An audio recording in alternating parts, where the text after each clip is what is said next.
Hey, hello everyone. Welcome back.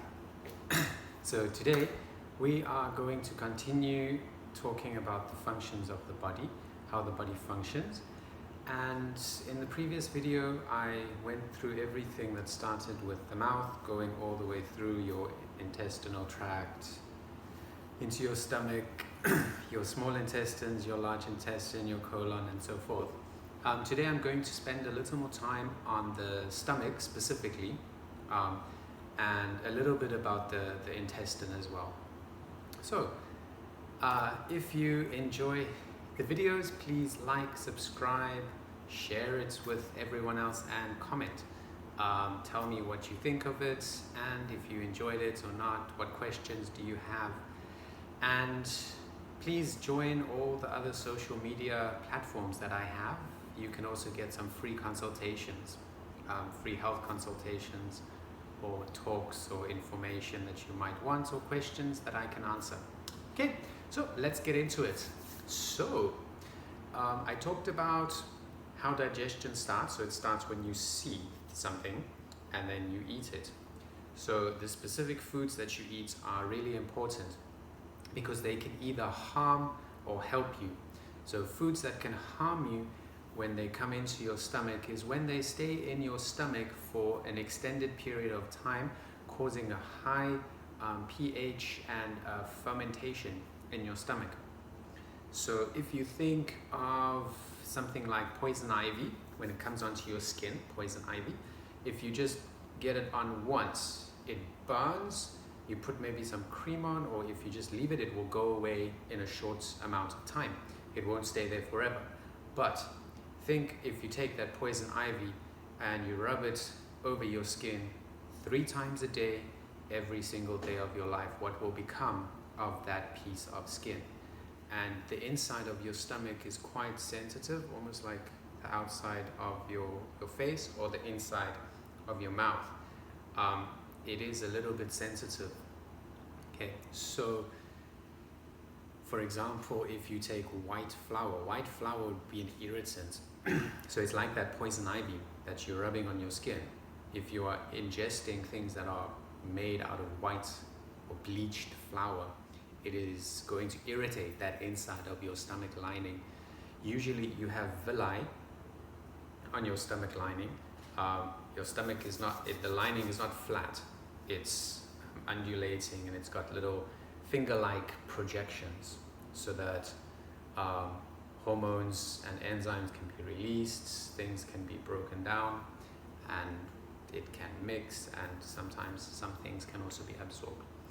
So when it's becoming irritated, those normal finger-like projections are shortened, and if it's irritated the whole time, holes can form. So that's also where stomach ulcers come from.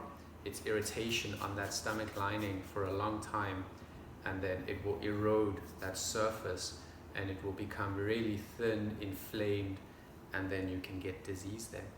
So something like white flour will do that to your stomach, and it's even more harmful to your intestines, because your intestines is where all the absorption happens, and peak absorption happens when your villi in your intestines are projecting up like this, like fingers. So then it's absorptive surfaces on the insides, here at the top, on the sides, everywhere it can absorb. But when they are shortened, when they're driven down like this, you have a much lower absorption surface. So you want them to be up, healthy, and growing. So if you have healthy gut bacteria, your villi will look like little fingers projecting up, and you'll have lots of surface area. If they are damaged, they'll shorten or flatten. Then you have much less surface area where you can absorb nutrients. So this is extremely harmful, and it can also cause disease.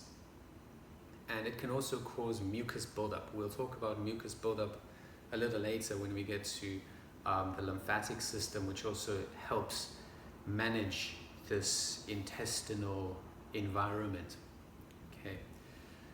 So one thing that I've mentioned is the white flour. Why white flour is harmful is because the kernel of the wheat, usually you'd use the whole thing, or back in the day with whole wheat or sprouted wheat, brown breads, they use most of the kernel. But with white, they've stripped away everything, and only the inside little carbohydrate part, the starch part, that is white flour. That's what they're using. So all the nutrients, all the fiber, all of the good stuff taken away, taken out, and you're left with just that little bit of carbohydrate. So bran would be the outside fiber part that they've removed, and then the outer protective coating, like a seed. If you remove the outer part, just that little bit of inside is the carbohydrate. So you really want to have the whole kernel of wheat. That's why whole wheat or sprouted wheat would be the better options. And then you can also go with ancient grains, which have not been modified or genetically modified to become or changed, and something that your body might not be able to recognize. So something like amaranth, barley, rye, they're a little more ancient, if I can call it that, and they'll be a little bit better for you. When things become genetically modified, they're adding things to the DNA structure of that plant, and that is going into your body. And if your body does not recognize it, it can be harmful to your body, and it will try and get it out, and then you can get like an allergic reaction, inflammation in your intestines, severe pain, cramping, gas, bloating, reflux. And if it's really severe, it can damage parts of your intestine in such a way that they die off. The cells will die, and they'll have to cut out pieces of your intestine or your colon. So it can become really severe with like celiac disease, when it's really severe and you get extreme cramping, nausea, vomiting, even bloody stool. So it can become quite severe, these allergies.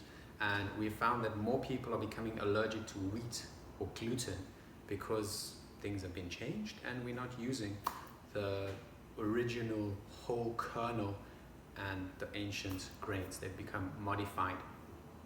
Okay, so that is one concern that we have in our intestines.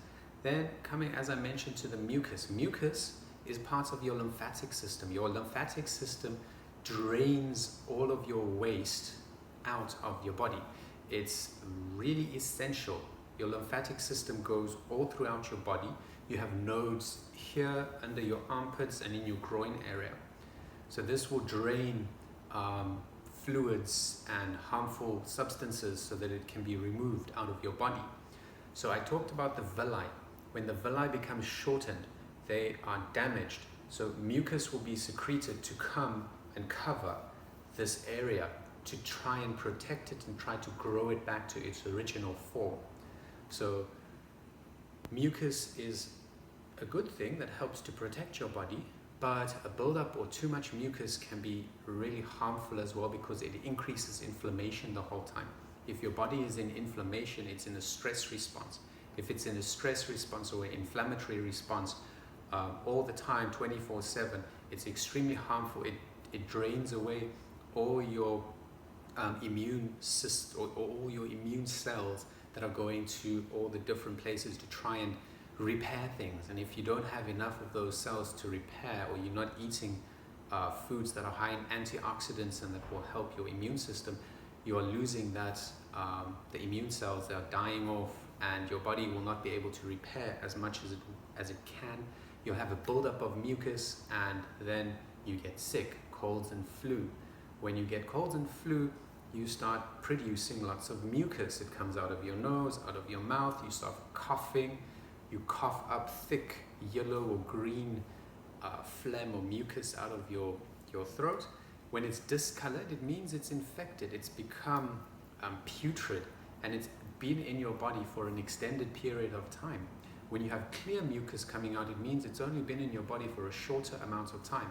When it's these dark yellow, green colors, it's been in your body a while, it's become infected, and now it's making you physically ill. So there are ways to decrease this mucus. It's when you eat healthy and foods that are high in antioxidants and that can help heal your body. So fruits and vegetables, nuts and seeds, they do not produce a lot of mucus. They're not mucilogenic, and they will help remove and take all of these substances out of your body, because they help to detox. I don't like the word detox, but it assists your body in removing toxins. from your body. So your lymphatic system is extremely important. It's supposed to be working, and it works when your body is at rest, so at night, and when you are not digesting your food. So it's a good thing sometimes to fast, to have a water fast, a juice fast, because then your lymphatic system can work. It gives your body a bit of a rest, because your stomach doesn't have to continually digest, and all your energy is focused on digesting that food. Some of the energy can go to healing, to supporting the healing in your body. So occasional juice fasting or water fasting or even dry fasting for short periods of time can be useful and beneficial to your body. And try not to eat humongous big meals. Smaller meals can also help your body to finish digestion and then start with healing. So it's also good to, at night, to not eat at night, not eat 2, 3, 4 hours before you go to sleep. Usually the recommendation is 2 hours, but it can go even to 4 hours, to just give your body that time to rest and not have food lying in your stomach that has to be digested. So the energy can go to other parts of your body to do other things, to help healing, to get your blood flowing, to move everything around your body, all the nutrients, all the good stuff, all your vitamins and minerals and iron and oxygen, to just move it around and get that healing process going. Because if it builds up, all that mucus, all that fluids, all those things will get stuck, and your body will slow down and it's going to become diseased.